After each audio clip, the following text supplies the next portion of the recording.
Selama 2 bulan berturut-turut, Bayu memberikan uang 500.000 pada Arah. Lelaki itu sedang berada di rumah ibunya, duduk di kursi meja makan. Jari jempolnya menekan aplikasi m-banking. Gak usah dikasih lagi, biar cari uang sendiri sih Arah.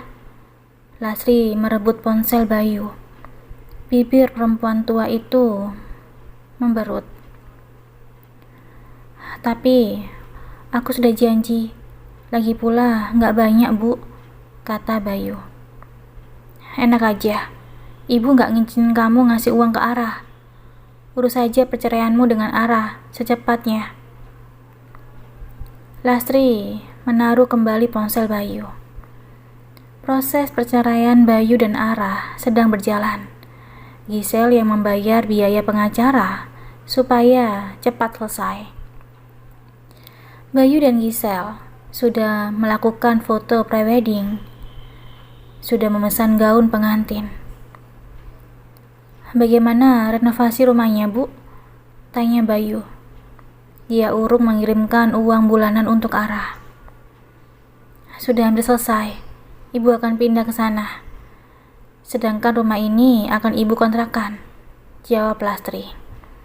Dia sudah membayangkan banyaknya uang yang akan dia terima. Selain dari mengontrakkan rumah, dia mempunyai menantu tajir. Bu, calon suaminya Dewi punya usaha apa? Aku hanya pengen tahu. Perusahaan retail, katanya.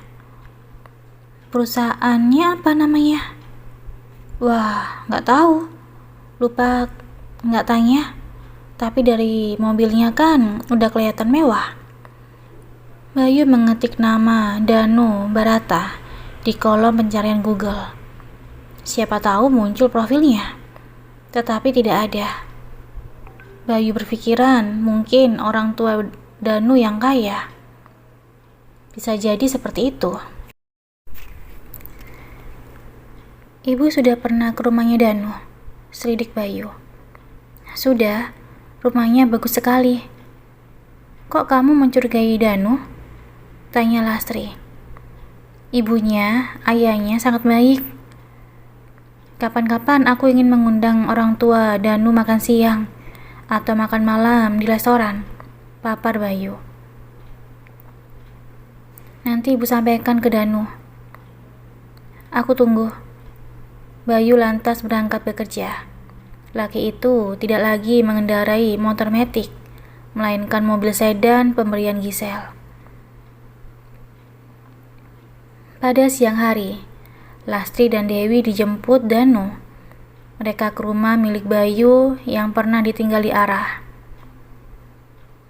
Danu, Bayu ingin mengundang ayah ibumu makan siang, kata Lastri. Kebetulan ayah dan ibu sedang keluar negeri, Bu. Nanti kalau sudah pulang, akan aku sampaikan, saut Danu dengan sedang menyetir. Sayang, setelah menikah, aku tinggal di rumahmu ya, rajuk Dewi. Untuk sementara di rumahmu saja. Aku bosan tinggal di rumah besar. Danu menepikan mobilnya karena ponselnya berdering. Saat menerima panggilan telepon, wajah lelaki itu agak panik. Iya Pak, saya akan segera ke sana. Danu menatap Dewi. Maaf Dewi, ada urusan mendadak. Kalian naik taksi saja ya. Aduh, gimana sih? Dewi malah melipat kedua tangannya. Antar kami dulu. Gak bisa Dewi. Danu turun dari kendaraan, membuka pintu mobil, melepaskan sabuk pengaman Dewi. Turun. Maaf ya Bu. Aku ada urusan mengenai hidup dan mati pekerjaanku. Ayo Dewi turun, ajak Lastri. Sebagai calon istri, kamu harus peka dengan pekerjaan suamimu. Dewi pun turun dari mobil dengan wajah yang muram. Dia mengentakkan kedua kakinya seperti anak kecil.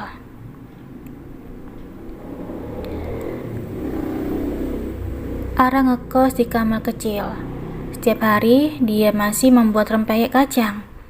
Kadang menjadi buruh setrika dari tetangganya. Ara terperatur menatap layar ponselnya. Menghela nafas berat. Mulai bulan ini aku nggak ngirimin uang, pesan Bayu. Jadi jempol Ara sudah siap mengetik balasan. Tetapi ia urung melakukannya. Ara tidak ingin mengemis dan memohon. Tidak akan mengharapkan apapun dari Bayu. Tidak akan. Ara meraih kain gendongan.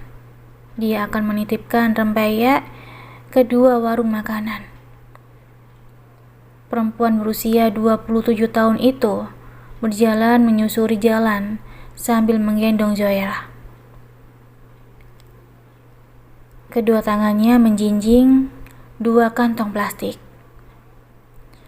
Mbak Ara, maaf, saya nggak mau dititipin peyek lagi, kata pemilik warung makan yang bernama Bu Sum. Kenapa, Bu? Tanya Ara menyusup pelu di dahinya. Karena Mbak Ara perempuan nggak benar. Nggak benar gimana, Bu? Mbak Ara kalau malam hari jadi kupu-kupu malam. Ada yang lihat, Mbak Ara sering pulang malam, papar Bu Sum. Itu gak bener, Bu, sangga Ara. Saya gak terima tawaran titipan dari perempuan yang menjual diri. Silakan pergi, Mbak. Siapa yang tega menyebarkan gosip tidak benar? Di warung satunya, Ara juga mendapatkan penolakan. Perempuan itu pulang dengan wajah lesu. Pekerjaan apa yang harus ia lakukan? Kok dibawa pulang lagi peyeknya, Ara? Tanya Bu Ima, yang tinggal tepat di samping kamar kos Ara. Ara kemudian menceritakan apa yang terjadi mengenai gosip bahwa dirinya perempuan panggilan. Aku sudah dengar seminggu yang lalu, tapi gak percaya. Lawang setiap hari kamu di rumah terus, ucap Bu Ima. Ketika melepas kain gendongan, lalu mendudukkan Zora di atas tikar, Ara merasakan tubuh putrinya hangat. Ibu mau peyeknya? Ambil saja, Bu. Mending dijual di tempat yang jauh dari sini, Ara. Yang gak kenal sama kamu, saran Bu Ima. 2 hari demam Zora tidak turun, walaupun sudah diberikan obat penurun panas. Pukul 8 malam, ditemani Bu Ima, Ara membawa putrinya ke IGD, rumah sakit.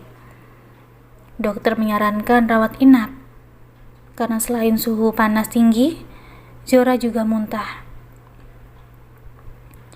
Membutuhkan pemeriksaan yang lebih intens.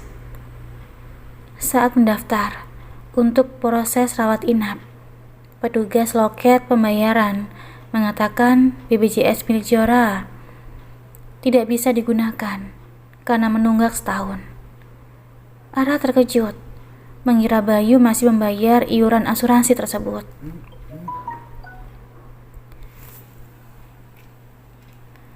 Terpaksa Ara mendaftar sebagai pasien umum, memilih kelas 3.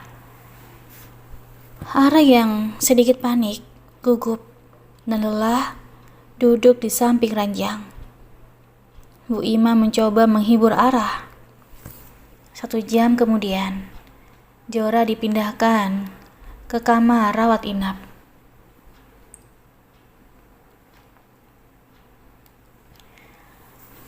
Bu Ima, aku harus ke rumah suamiku. Calon mantan suami, lebih tepatnya. Aku harus memberitahu anak yang sakit. Bisa? Pergilah, Ara. Aku gak akan lama, Bu. Ara sudah mencoba menghubungi Bayu, tetapi lelaki itu tidak mengangkat telepon darinya, juga mengabaikan pesan. Ara tahu Bayu tinggal di rumah ibunya.